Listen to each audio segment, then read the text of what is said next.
Hey, this is Vibes, and I want to welcome you to my new podcast, All Facts, No Bull.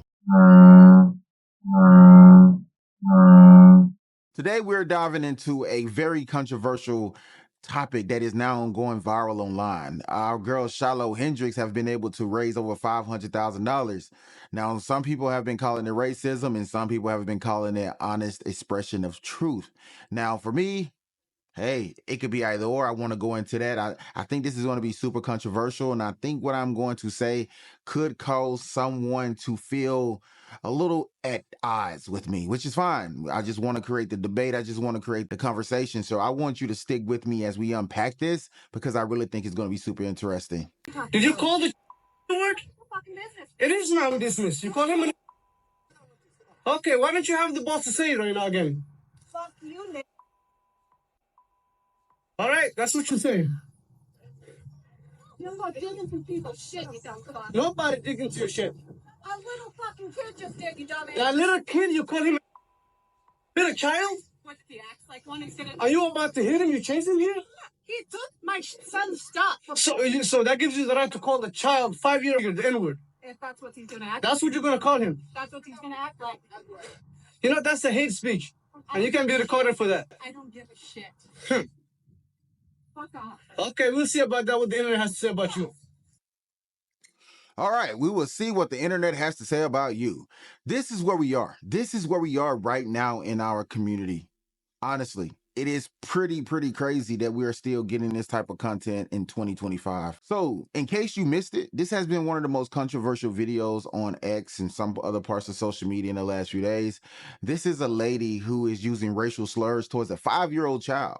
Now, no matter where you are on the planet, that is unacceptable. See, this has spread like a wildfire across social media, and the $500,000 that was raised didn't go to the child himself or the family member or even the people of a community that were affected by her using this type of language. It actually went to Shiloh herself for moving expenses that she claims or changing or getting out of the situation because her life has been affected by this video.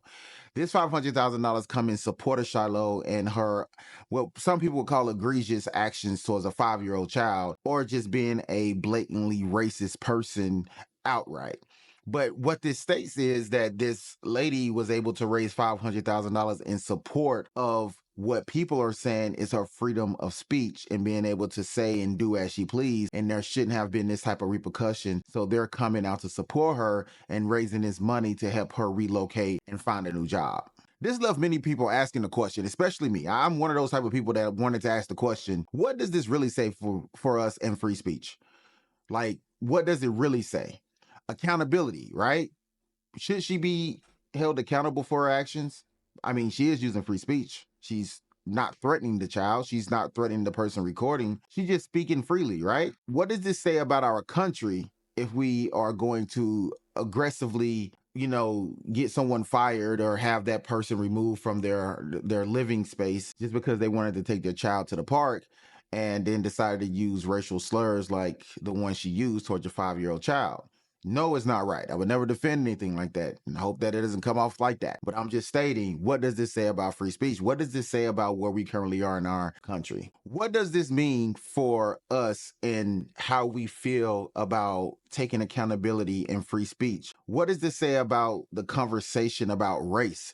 Like, how we handle that conversation needs to be addressed, and how we handle the approach really needs to be changed as well. Listen, this may sound controversial to you, but ask yourself, is this a good thing? Think about that question for a second. Is this a good thing? I'm not talking about the racial slur. I'm not talking about that part. That part is totally unacceptable. Seriously, it's unacceptable. She's talking to a 5-year-old child. I mean, I don't even know why this would even be a reaction of a grown person and a 5-year-old. And I'm not even sure it's the boy 5. He look a little older, but why would this be the reaction of a grown woman towards a child? Is not acceptable. I'm talking about how this is now forcing us to put everything out in the open.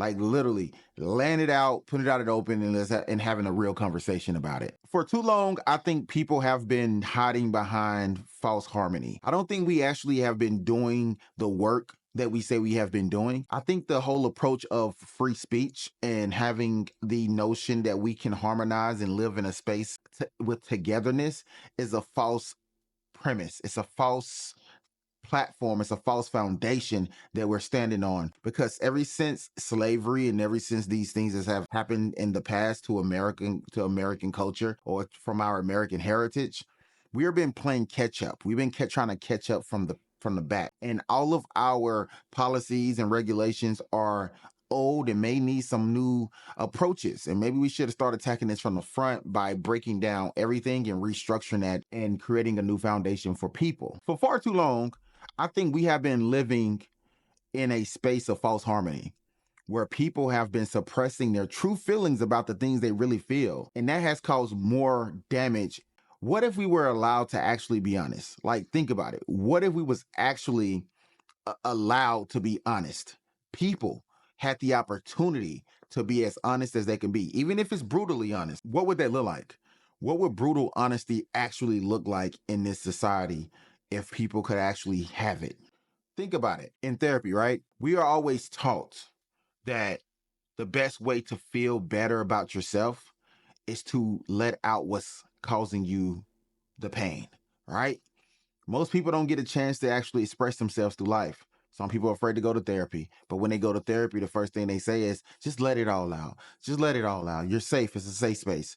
I think America needs to create more of a safe space for people, and applying this type of notion or applying this type of ideology to our country could help us in the long run. Could allowing people to have an expression of honesty be allowed in America? That's one of the questions that I really want answered. And having this expression of honesty, would it be divisive?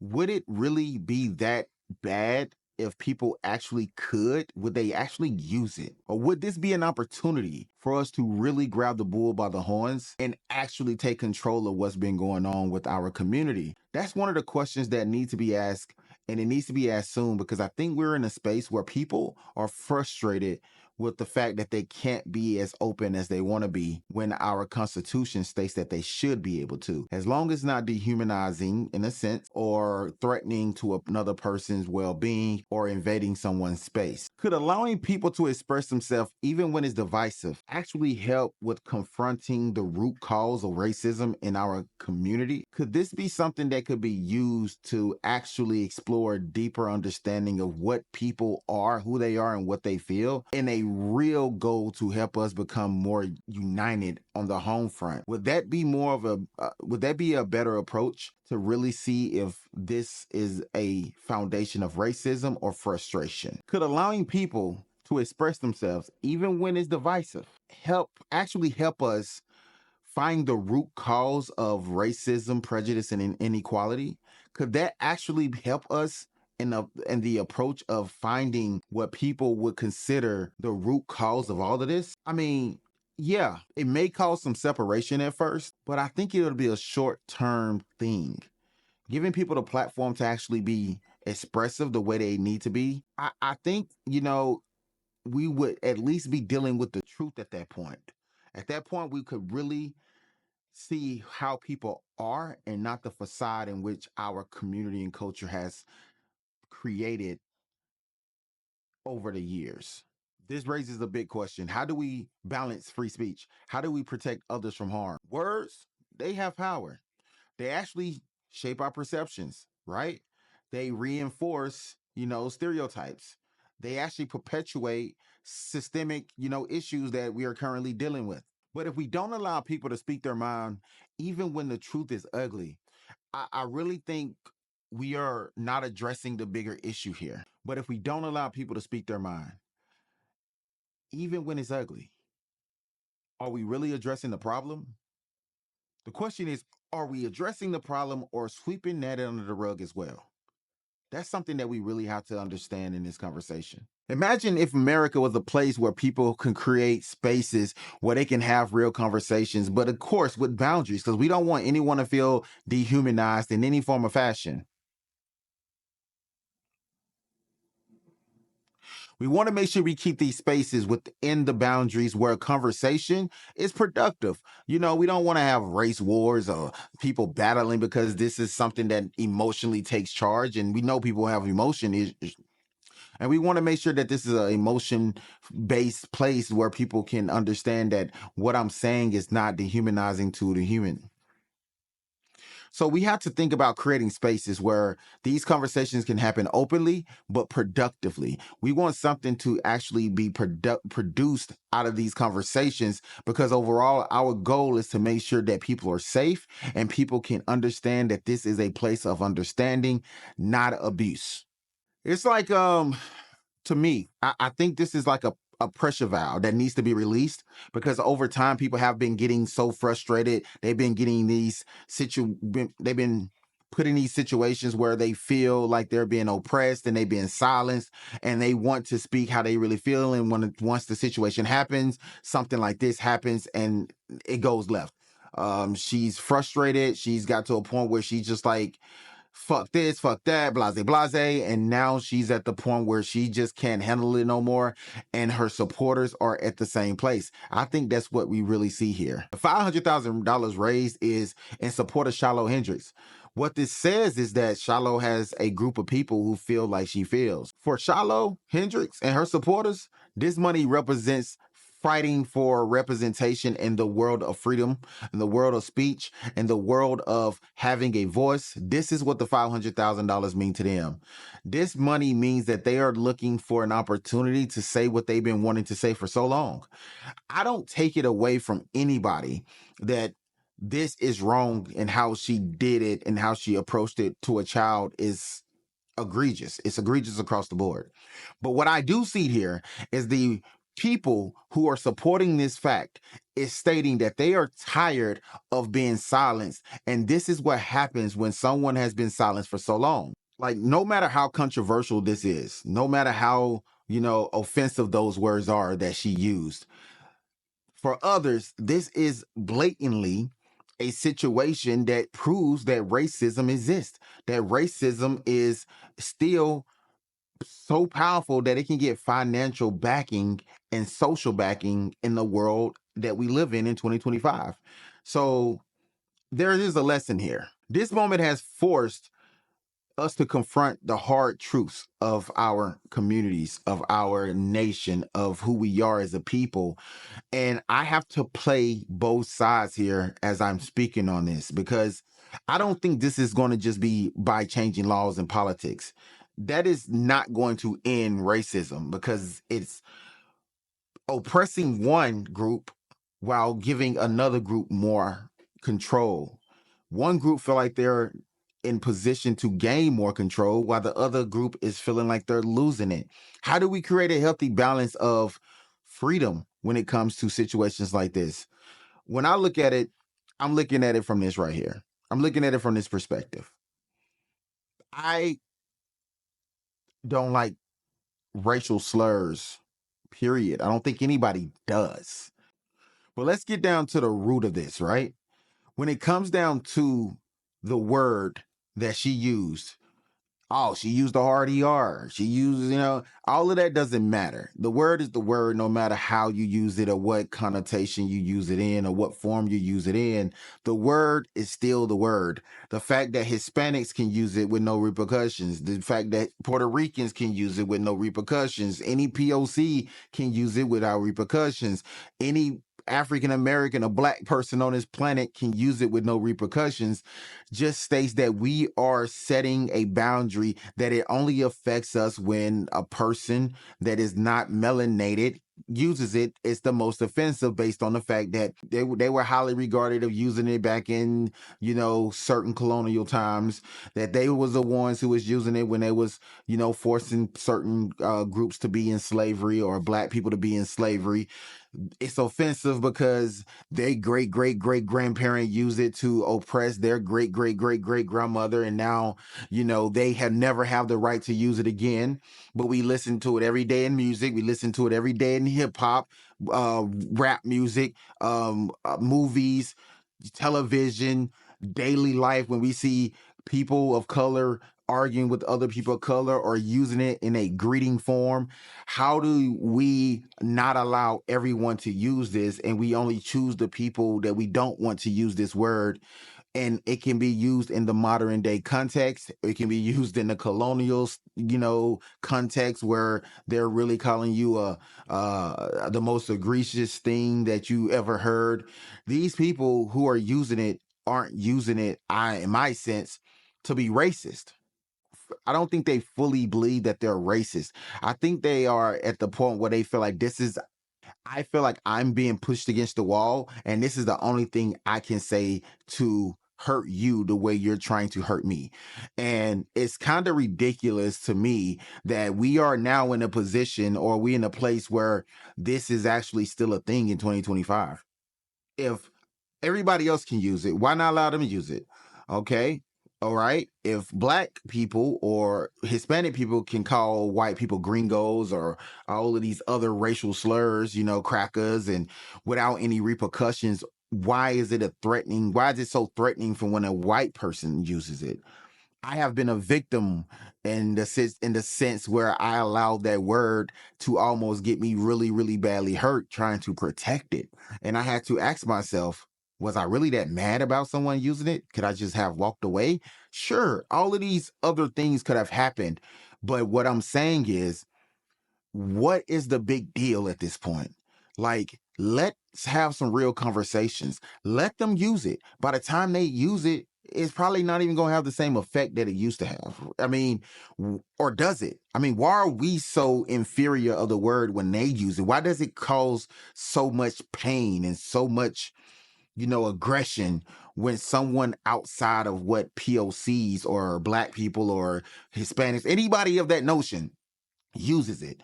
It makes no sense, because I gotta really ask myself, are these type of people really racist, or are they fed up? Are they looking for ways to hurt you because they're getting called Karens and they keep getting called all these things because they have a certain way that they perceive life? Just like I have a certain way I perceive life and you do. We all have these notions about how we see the world, but it can't be infringe. We can't infringe our perspectives on everybody and making everybody feel like they are the problem because they don't see life like we see it. I don't have all the answers. But I do know this. We can't move forward. We cannot move forward with any of the conversations that we're having if we're not willing to be honest. I think honesty is the thing that's stopping us from moving forward as a collective. Things are already separated. Can they be any more separated than they are now just because we're opening up free speech for people to be honest about how they really feel about certain things? I'm not saying put your hands on anybody. If you're going to go to the extremes of putting your hands on someone or dehumanizing people and saying what you're saying and then being physical, hate crime. Hate crime all the way. If you can say what you say to someone, you can call them what you call them. You want to start throwing eggs at them. You want to start abusing them and beating them up. Hate crime.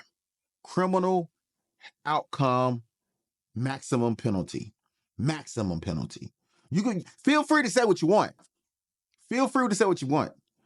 But the moment you aggressively approach somebody with anger, aggression, hostility, and threats, now we have a problem. Now we have a real problem, and that is criminal. That is a crime that should be handled at the maximum level, at the maximum capacity. But what do you think? Do you think that this could be a step forward for us?